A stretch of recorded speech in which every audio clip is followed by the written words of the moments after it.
If you want to go straight to the ranking, use this timestamp. But if you're not an unwashed peasant, stay where you are. There are a total of 11 joinable guilds in Morrowind. Those guilds are House Hlaalu, House Telvanni, House Redoran, East Empire Company, Fighters Guild, Mages Guild, Thieves Guild, Imperial Cult, Imperial Legion, the Temple and Morag Tong. I am not including the vampire factions. Here in this video I will rank the 11 guilds from worst to best, in accordance to my opinion. I will take into account rewards given, reputation gain, interesting personalities, quests and more. But please keep in mind that this ranking is still mostly subjective. As subjective as my objectively correct opinion can get, at least. But before I start with that, let me give you some stats. Here is how much gold the different factions give you as quest rewards. The Morag Tong gives the most, with 36,500 septims in total, with the Temple giving you the least, with the grand total of 0 septims. This doesn't include any artifacts, consumables or other gear that you may receive and sell, in which case the stats might get wildly different. Note also that the East Empire Company gold reward includes East Empire Company stock, whose only use and purpose is to be sold. If you don't want to count that, the EC is slightly less impressive and a spot lower. Here is how much reputation each faction gives. The Imperial Cult, perhaps surprisingly, gives the most. The bottom spot is held by 3 different factions, all giving you 0. I am not surprised by the East Empire Company, but it is a bit bizarre that the Fighters and Thieves Guild don't give any reputation. And finally, here is the number of quests in each faction. House Redoran has the lead with the most at 36 quests, and the East Empire Company has the fewest at 15. If you don't count expansions, or we count the 2 paths as different quests, then the Imperial Legion has the least quests at 19. So now, here is my ranking. At the bottom we have the Morag Tong.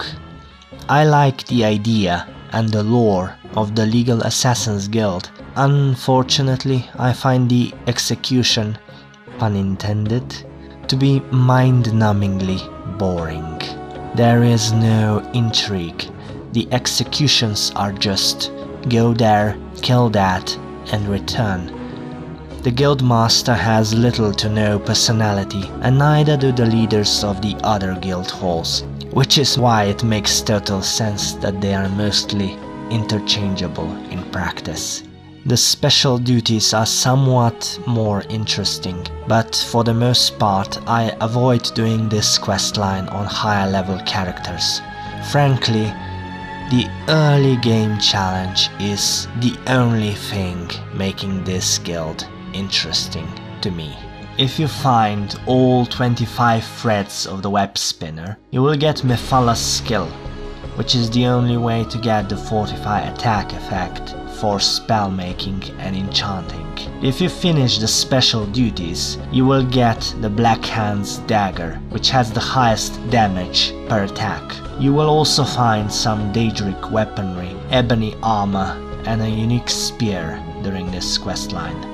The monetary reward looks good, until you realize that gold is cheap and that 22,000 of the Morag Tong gold reward is reserved for the Grandmaster writs. At number 10 I have placed the Thieves Guild. I don't find Morrowind thievery quests to be very engaging, and if your sneak skill is low, you will find it hard to do many of the quests. It's even easy to lock yourself out of joining the Thieves Guild by completing the wrong Fighters Guild quest. The guild does offer the unique service of bounty removal, which is helpful if you find yourself with a death warrant. Which may happen. The rewards are decent, more so if you help yourself to more than you were asked to get. I also like the inclusion of the Baal Molagmer questline. Number 9 is the Imperial Cult. I like many of the earlier quests, and the latter ones have you collect and keep several artifacts. 4, if I remember correctly. This questline is held back by several things.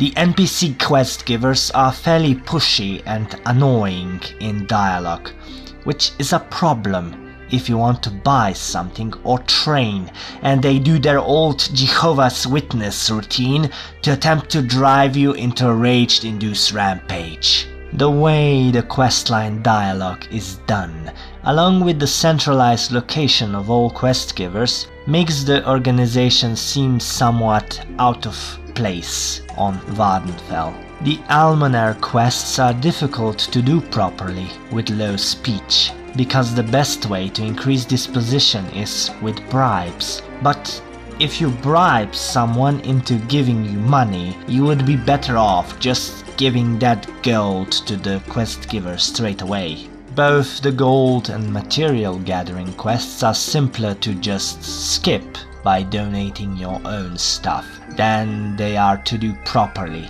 and the Oracle quests seem more like excuses to give you things. At number 8 I have put the Temple faction. Joining and progressing within it makes the Ordinators friendly to you, which always feels somehow illegal, like a power no mortal should possess. The Temple is the only way to get the Ebony Mail, the strongest medium armor cuirass. Because of its shield enchantment, it gives a stronger armor rating than the Lord's Mail or Dragonbone cuirass at the same skill level, and is therefore more protective than any other cuirass.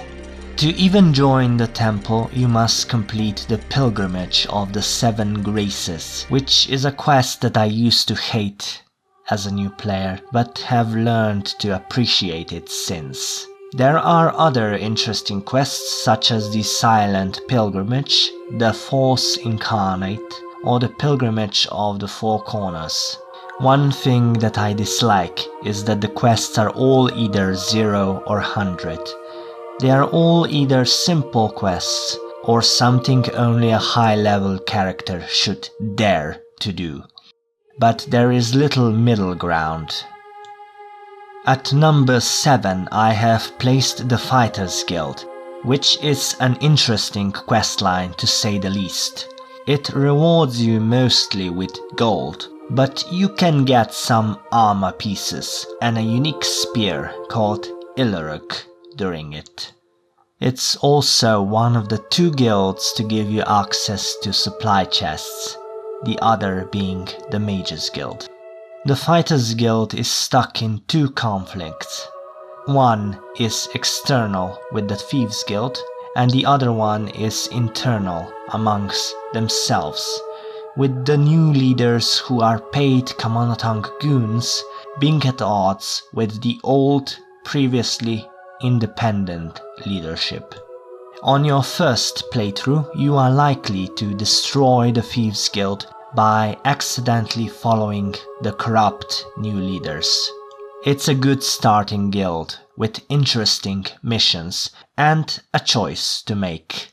Many of the missions have you do Kamanatang handiwork. Most of them you can do without killing, but there are 2 outright assassinations requiring you to kill a tax lady and a judge, respectively.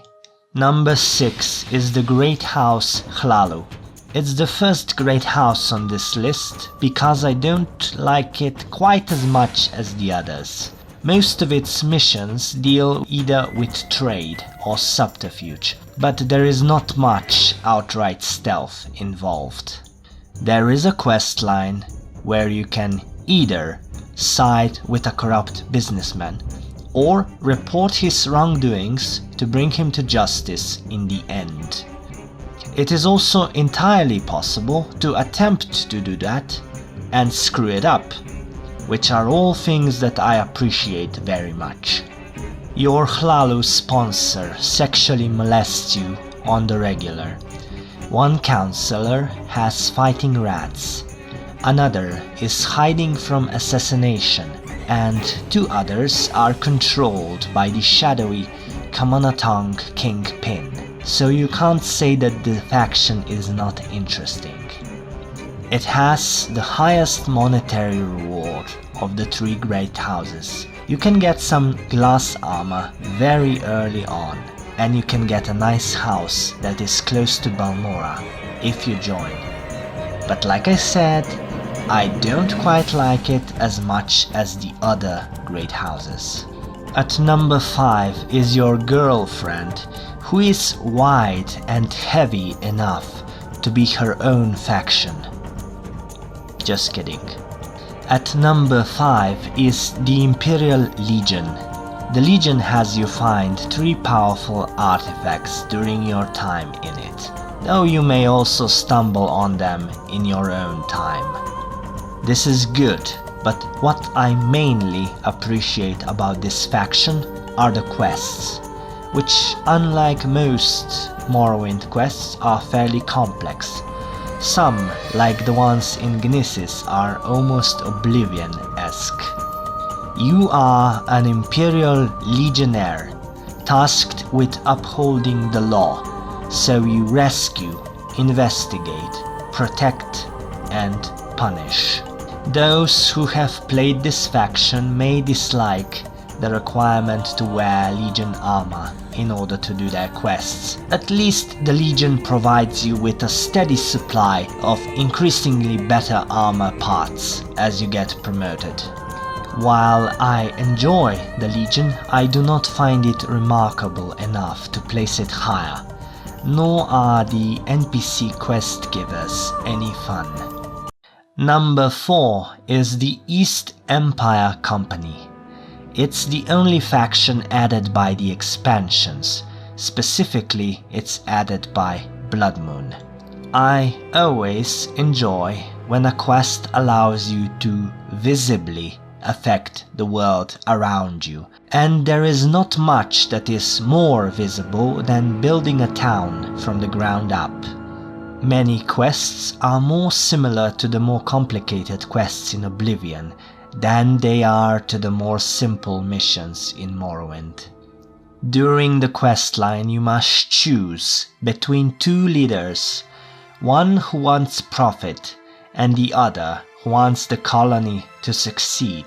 You can pick which shop to put in town, and at the end you can also choose where to place your own estate, which is your ultimate reward at the end of the questline.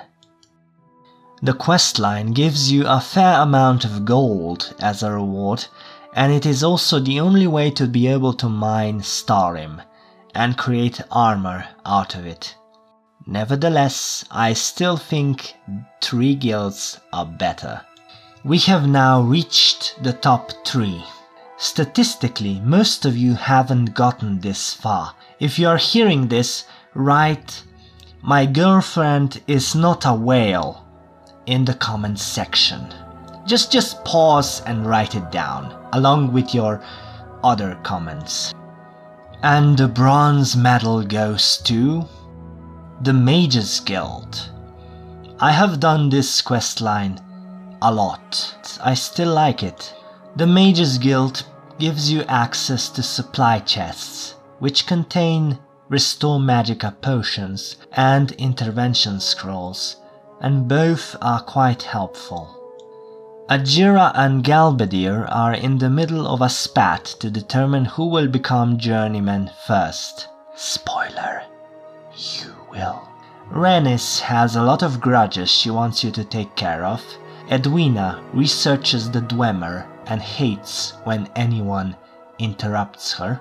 Skink is a diplomat in a difficult position, and Trebonius is an imbecile, which has no cure.